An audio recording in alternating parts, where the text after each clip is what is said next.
Thank you సైనాజీ. నిజంగా కూడా వారి మాటలు క్రీడాకారులకు చాలా ఉత్తేజాన్ని ఉత్సాహాన్ని కూడా అందిస్తాయి. ఇప్పుడు మరొక క్రీడాకారులు బ్యాడ్మింటన్ క్రీడారంగంలో ఇక్కడ ఉన్నటువంటి క్రీడాకారులందరికీ కూడా గురువుగా భావించేటటువంటి పుల్లెల గోపీచంద్ గారిని కూడా క్రీడాకారులను ఉద్దేశించి తన విలువైన సందేశాన్ని ఇవ్వవలసిందిగా విజ్ఞప్తి. Thank you very much honourable governor Kishan Reddy garu, distinguished members of the on the dais.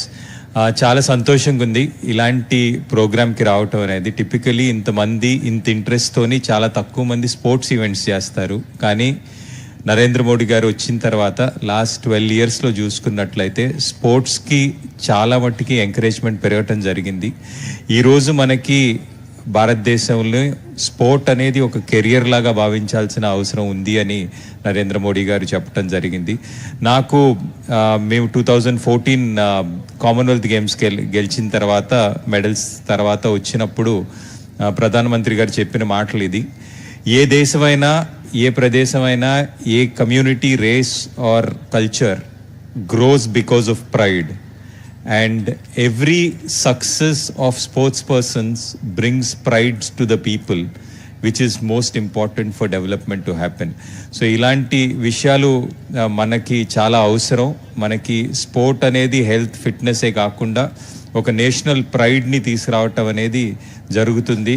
దానివల్ల మనము, మన దేశము, మనం గర్వంగా చేసుకోవాలి. మనం గెలిస్తే మనం గొప్పవాళ్ళము అనే ఒక ఫీలింగ్ తోటి మనం చేయటం వల్ల మన ఏ పని చేసినా కూడా దాంట్లో బాగా చేస్తామనే ఉద్దేశంతో స్పోర్ట్స్ని ప్రోత్సహించడం జరుగుతుంది.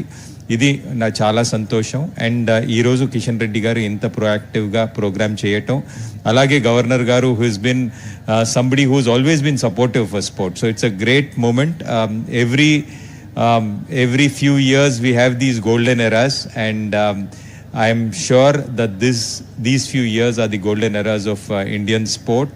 And I wish and congratulate, each one of you on this wonderful occasion, and congratulate the entire team behind hosting this event.